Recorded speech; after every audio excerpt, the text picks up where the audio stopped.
ඊශ්‍රායලය විසින් ඉරානයේ ප්‍රදේශ කිහිපයක් ඉලක්ක කර ගනිමින් එල්ල කළ ප්‍රහාර සම්බන්ධව මේ වන විට ලෝපුරා රටවල් රැසක අවධානය යොමුව තිබෙනවා. එහිදී ඊශ්‍රායලය එල්ල කළ ප්‍රහාර හමුවේ ඉරානයේ පුද්ගලයන් 78ක් මිය ගොස් තවත් පුද්ගලයන් 326ක් තුවාල ලබා ඇතැයිද වාර්තා වූ නමුත් මියගිය හෝ තුවාල ලැබුවන් සම්බන්ධව ඉරාන රජය නිල වශයෙන් ප්‍රකාශයක් සිදු නොකළා. කෙසේ නමුත් ඊශ්‍රායලය ඉරානයට එල්ල කළ ප්‍රහාරවලට ප්‍රතිප්‍රහාර එල්ල කිරීමටද ඉරානය කටයුතු කළා. ඒ අනුව ඉරානය විසින් ඊශ්‍රායල ඉලක්ක කර බැලිස්ටික් මිසයිල් හා ඩ්‍රෝන ප්‍රහාර මාලාවන් රැසක් දියත් කළා. ඒ ඊශ්‍රායල හමුදා කඳවුරු සහ ගුවන් තොටුපළවල් ඉලක්ක කර ගනිමින් බවයි විදේශ මාධ්‍ය වාර්තා කළේ. ඉරාන ප්‍රහාර හමුවේ ඊශ්‍රායල වැසියන් 40කට අධික සංඛ්‍යාවක් තුවාල ලබා ඇති බවත් ඔවුන්ගෙන් දෙදෙනෙකු මිය ගොස් ඇති බවත් විදේශ මාධ්‍ය වාර්තා සඳහන් කර තිබුණා. ඉරානය විසින් මෙම ප්‍රහාර දියත් කිරීමට පෙර ඉරානයේ උත්තරීතර නායකයා වන අයතුල්ලා අල් කමේනි පැවසුවේ ඊශ්‍රායලය තමන්ට එල්ල කළ ප්‍රහාරවලට පළිගැනීමක් ලෙස දැඩි පහරවල් එල්ල කරන බවත් තම රටට එල්ල කළ ප්‍රහාරයන් සම්බන්ධව ඊශ්‍රායලයට කිසිදු සමාවක් නොදෙන බවයි. මේ අතර ඉරාන ඊශ්‍රායල ගැටුමට හේතුව බවට පත්ව ඇත්තේ ඉරානයේ න්‍යෂ්ටික වැඩපිළිවෙලක් බවට මේ වන විට මාධ්‍ය වාර්තා පළ වී තිබෙනවා. ඊශ්‍රායල අග්‍රාමාත්‍ය බෙන්ජමින් නෙතන්යාහු ඉරානයට එල්ල කළ ප්‍රහාරයන් සම්බන්ධයෙන් අදහස් දක්වමින් පවසා ඇත්තේ ටෙහෙරානයේ න්‍යෂ්ටික අවියක් නිපදවීමට පටන්ගත් බවත් එම වැඩසටහන අහෝසි කිරීමට ඊශ්‍රායලයේ මාස 6කට පෙර නියෝග කළ බවයි. මෙම න්‍යෂ්ටික වැඩසටහනට ප්‍රහාර එල්ල කිරීම සඳහා ඊශ්‍රායලය සැලසුම් කළ බවත් එය අප්‍රේල් මාස අවසානයේදී මෙහෙයුම් සඳහා දින නියම කළ බවත් ඊශ්‍රායල අග්‍රාමාත්‍යවරයා පැවසුවා. ඒ අනුව මෙම ප්‍රහාරය ඔපරේෂන් රයිසන් ලයින් ලෙසින් නම් කෙරූ බවත් මෙම ප්‍රහාරය ඊශ්‍රායලයේ පැවැත්මට ඉරානයේ තර්ජනය මැඩ පැවැත්වීම සඳහා ඉලක්ක කළ හමුදා මෙහෙයුමක් බවත් ඊශ්‍රායල අග්‍රාමාත්‍යවරයා ප්‍රහාරයෙන් පසු අදහස් දක්වමින් පැවසුවා. තවද මෑත මාසවලදී ඉරානය ආයුධ නිෂ්පාදනය කිරීමට පියවරගත් බවත් එය නතර නොකළහොත් ඉතා කෙටි කාලයක් තුළ ඉරානයට න්‍යෂ්ටික අවියක් නිපදවිය හැකි බවත් ඊශ්‍රායල අග්‍රාමාත්‍ය නෙතන්යාහු චෝදනා කළා. එමෙන්ම විදේශ මාධ්‍ය වාර්තා කර ඇත්තේ දින කිහිපයක් තුළ ඉරානයට න්‍යෂ්ටික බෝම නිපදවිය හැකි ප්‍රමාණවත් න්‍යෂ්ටික ද්‍රව්‍ය ඉරානයේ සතුව ඇති බවයි. කෙසේ වෙතත් ඉරානයට එල්ල වී ඇති මෙම න්‍යෂ්ටික අවි වැඩසටහන සම්බන්ධව සියලු චෝදනා ඉරානය ප්‍රතික්ෂේප කර තිබෙනවා. ඊශ්‍රායලය විසින් ඉරානයට එල්ල කළ ප්‍රහාරයන් සම්බන්ධව ඇමරිකානු ජනාධිපති ඩොනල්ඩ් ට්‍රම්ප්ද අදහස් දක්වා තිබුණා. එමගින් ඇමරිකානු ජනාධිපතිවරයා පැවසුවේ ඊශ්‍රායලය විසින් ඉරානයට එල්ල කළ ප්‍රහාරය ඉතා සාර්ථක ප්‍රහාරයක් බවයි. CNN පුවත් සේවයට අදහස් දක්වමින් ඇමරිකානු ජනාධිපතිවරයා පවසා ඇත්තේ තමන් ඊශ්‍රායලයට සහාය දෙන බවයි.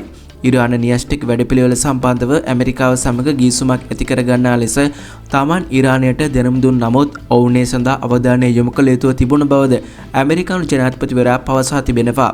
කෙසේ නමුත් ප්‍රමාද වීමට පෙර න්‍යෂ්ටික වැඩපිළිවෙල සම්බන්ධව ඉරානය දැන් එකඟතාවයකට පැමිණිය යුතු බවද ඇමරිකානු ජනාධිපතිවරයා පවසා තිබෙනවා. ටෙහෙරානයේ පළිගැනීමේ ප්‍රහාර නැවැත්වීමට ඊශ්‍රායලයට උදව් නොකරන ලෙස ඉරානයේ එක්සත් ජනපදය එක්සත් රාජධානිය සහ ප්‍රංශයට අනතුරු අඟවා ඇති බව ඉරාන මාධ්‍ය වාර්තා කර තිබෙනවා.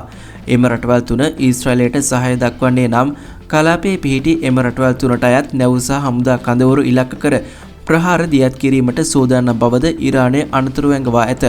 ආන්දෝලනයට තුඩදී ඇති මෙම න්‍යෂ්ටික වැඩපිළිවෙල නැවැත්වීම සඳහා ඊශ්‍රායලයේ ටෙහෙරානයේ නටාන්ස් ඇතුළු න්‍යෂ්ටික මධ්‍යස්ථාන රැසකට ප්‍රහාර එල්ල කිරීමෙන් ඉරානයේ න්‍යෂ්ටික විද්‍යාඥයන් 9 දෙනෙකු ඝාතනය කළ බව ඊශ්‍රායලය ප්‍රකාශ කළා. ඊශ්‍රායල හමුදා පැවසුවේ ඉරාන ජෙනරාල් කාර්යාල මණ්ඩලයේ ජ්‍යෙෂ්ඨ නිලධාරීන් සහ න්‍යෂ්ටික වැඩසටහනේ නායකයන් ඇතුළු 100කට අධික සංඛ්‍යාවක් ඉලක්ක කර ප්‍රහාර දියත් කළ බවටයි.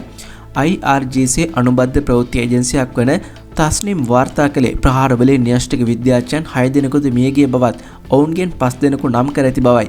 ඒ අනුව මෙම ප්‍රහාර හමුවේ ඉරාන පරමාණුක බලශක්ති සංවිධානයේ හිටපු ප්‍රධානී ෆ්‍රෙයිඩ්ඩෝන් අබ්බාසි ඉරානයේ න්‍යෂ්ටික වැඩසටහන සම්බන්ධ බවට ඊශ්‍රායලය චෝදනා කළ මොහොමඩ් මහිඩ් ඉරානයේ ෂාහිඩ් විශ්වවිද්‍යාලයේ න්‍යෂ්ටික ඉංජිනේරු අංශයේ ප්‍රධානී අබ්දුල් හමීඩ් මින්චෙර් ෂාහිඩ් බෙහෙස්ට් විශ්වවිද්‍යාලයේ න්‍යෂ්ටික ඉංජිනේරු මහාචාර්යවරයෙකු වන අහමඩ් රේසා තවත් න්‍යෂ්ටික මහාචාර්යවරයෙකු අමීර් හේසන් ෆෙක්සි මියගිය බව මාධ්‍ය වාර්තා පළ කළා.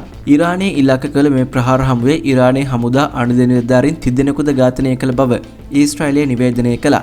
ඒ අනුව ඉරානයේ සන්නද්ධ නායකයා ලෙස කටයුතු කළ මොහොමඩ් හුසේන් බගේරිගේ ඉස්ලාමීය විප්ලව ආරක්ෂක බලකායේ නායක හුසෙන් සලාමි සහ කටම් අල් අන්කියා මධ්‍යම මූලස්ථානයේ අනදින ලෙදර ලෙස කටයුතු කළ ජෙනරාල් ගොලමෙලි රෂීඩ් මෙලෙස ඝාතනය කර ඇති බව වාර්තා වේ. ඊරානයේ දිගු කලක් පුරාවට තම න්‍යෂ්ටික වැඩසටහන සාමකාමී සිවිල් අරමුණු සඳහා පමණක් බව සඳහන් කර තිබෙනවා. දේශීය බල ශක්තිය අවශ්‍යතා සපුරාලීම සඳහා සහ අපනයන සඳහා වැඩි තෙල් ප්‍රමාණයක් නිදහස් කිරීම සඳහා අතිරේක න්‍යෂ්ටික බලාගාර ඉදිරි කිරීමටත් ඊරානය සැලසුම් කර තිබූ බවද සඳහන් වනවා.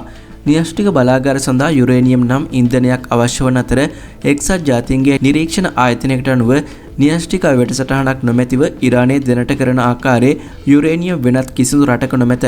ඊරානයේ තම අභිප්‍රායන් පිළිබඳ සම්පූර්ණයෙන්ම විනය විධභාවයෙන් කටයුතු නොකරන බවට සැක මතුවී තිබෙනවා. 1957 දී ඇමරිකා එක්සත් ජනපදයේ ඊරානය සමග න්‍යෂ්ටික වැඩසටහනක් දියත් කළා. ඒ ඊරානයේ බටහිර හිතකාමී පාලකයෙකු මොහොමඩ් රේසාගේ පාලන සමය තුලයි. එහිදී ඇමරිකා එක්සත් ජනපදයේ සහාය ඇතිව ඊරානය 1970 කාලයේදී සිය න්‍යෂ්ටික බලශක්ති වැඩසටහන සංවර්ධනය කිරීම ආරම්භ කළ නමුත් 1979 ඉස්ලාමීය විප්ලවය අතර මොහොමඩ් රේසා බලයෙන් පහ කරන විට ඇමරිකා එක්සත් ජනපදයේ එහි සංයෝගය ඉල්ලා අස්කරගත්තා. පසුව ඊරානයේ ඉස්ලාමීය ජනරජයක් බවට පරිවර්තනය වීමෙන් පසු බටහිර ජාතීන් කනස්සලට පත් වූ අතර ඊරානයේ න්‍යෂ්ටික වැඩසටහන භාවිතා කර ඉතා පොහොසත් යුරේනියම් භාවිතයෙන් පරමාණු කවියක් නිෂ්පාදනය කළ හැකි බවටද සැකපල කරනවා. කෙසේ නමුත් චෝදනා ප්‍රතික්ෂේප කරමින් ඊරානය පැවසුවේ තමා න්‍යෂ්ටික කවි තැනීමට උත්සාහ නොකරන බවටයි. ඊරානයේ න්‍යෂ්ටික වැඩසටහන පිළිබඳව මතභේදාත්මක තත්ත්වයක් ඇති වූයේ එහි යුරේනියම් වර්ධනය වීමත් සමගයි. යුරේනියම් යනු රසායනික සංකේත සහ පරමාණුක ක්‍රමාංකය 92 සහිත ස්වාභාවික ඇතිවන බර විකිරණශීලී ලෝහයකි. එහි ප්‍රධාන වශයෙන් න්‍යෂ්ටික බල ප්‍රතික්‍රියාකාරකවල ඉන්ධනයක් ලෙස සහ න්‍යෂ්ටික අවි භාවිතය සඳහා ප්‍රසිද්ධයි. ස්වාභාවික යුරේනියම් බොහෝ දුරට යුරේනියම් 238 99.3ක් පමණ වන අතර න්‍යෂ්ටික බලශක්ති භාවිතය සඳහා යුරේනියම් ප්‍රයෝජනවත් යුරේනියම් 235 කුඩා ප්‍රමාණයක් සාන්ද්‍රණය කළ යුතුයි. මේ සිදු කිරීම සඳහා යුරේනියම් පළමුව වායුවක් බවට පත් කරනු ලබන අතර පසුව කේන්ද්‍ර අපසාරය ලෙස හඳුන්වන යන්ත්‍රවල අධික වේගයෙන් භ්‍රමණය කරනු ලබනවා. එමෙන්ම මෙම යන්ත්‍ර මගින් යුරේනියම් 235 වඩාත් සුලභ යුරේනියම් ඍණ 238න් වෙන් කිරීමටද උපකාරී වනවා. න්‍යෂ්ටික බලාගාරවල භාවිතා කරන යුරේනියම් සාමාන්‍යයෙන් 3.67ක් දක්වා පොහොසත් කරනු ලබන අතර න්‍යෂ්ටික බෝම්බයක් සෑදීමට නම් ඒ 90ක් දක්වා පොහොසත් කළ යුතුයි. ඊරානයේ යුරේනියම් 60 දක්වා පොහොසත් කර ඇති අතර න්‍යෂ්ටික අවියක් සෑදීමට ඒ ප්‍රමාණවත් නොවනවා. නමුත් ඒ ආයුධ ශ්‍රේණියේ ද්‍රව්‍ය වෙත සමීප වීමේ ප්‍රධාන පියවරක් බව සඳහන් වනවා. මේ අතර 2000 දශකයේ මුල් භාගයේදී ජාත්‍යන්තර පරීක්ෂකයන් නිවේදනය කළේ නටාස්හි ඉරාන කම්හලකින් අධික ලෙස පොහොසත් යුරේනියම් හමු වූ බවටයි. 2006 දී ඉරානය එම වැඩසටහන නැවත ආරම්භ කරන ලද්දේ ජාත්‍යන්තර පරමාණුක බලශක්ති ඒජන්සිය සමග ඇති කරගත් කිවිසුම යටතේ එයට අවසර දී ඇති බව අවධාරණය කරමින් වන අතර ඒ ඉරානයට එරෙහිව වසර ගණනාවක් ජාත්‍යන්තර සම්බාධක පැනවීමටද හේතු වුණා. වසර ගණනාවක සාකච්ඡාවලින් පසු 2015 දී ඉරානය සහ ලෝක බලවතුන් 6 දෙනෙකු සැහැල්ලු සම්බාධක සඳහා ඉරානයේ න්‍යෂ්ටික තරජනය සීමා කරන න්‍යෂ්ටික ගිවිසුමකට එකඟ වුණා. මෙම ගිවිසුමට අනුව ඉරානයට යුරේනියම් පොහොසත් කිරීමේ මට්ටම් 20% සිට 3.6 දක්වා අඩු කිරීමටත් යුරේනියම් තොගය අඩු කිරීමටත් කේන්ද්‍ර අපසාරී යන්ත්‍ර ක්‍රමයෙන් ඉවත් කිරීමටත් අවශ්‍ය වුණා. ඉරානයේ න්‍යෂ්ටික බෝම්බයක් සෑදීමට කෙතරම් සමීප විය හැකිද යන්න මෙතෙක් පැහැදිලි වී නොමැති නමුත් ඒ ප්‍රධාන අමුද්‍රව්‍ය වන අධික ලෙස පොහොසත් යුරේනියම් නිෂ්පාදනය කිරීමේදී ඒ සැලකිය යුතු ප්‍රගතියක් ලබා ඇති බව වාර්තා වනවා. 2018 දී ට්‍රම්ප් ඉරාන න්‍යෂ්ටික ගිවිසුමෙන් ඉවත් වී ආර්ථිකය අඩපණ කිරීම සඳහා පාලන තන්ත්‍රයට නව සම්බාධක පැනවුවා. ඉන්පසු බයිඩන් පරිපාලනය ඉරානය සමග ගිවිසුම නැවත පනගැන්වීමේ අරමුණෙන් වසරකට වැඩි කාලයක් වක්‍ර සාකච්ඡා ආරම්භ කළ නමුත් 2022 දී ඒවා බිඳ වැටුණා.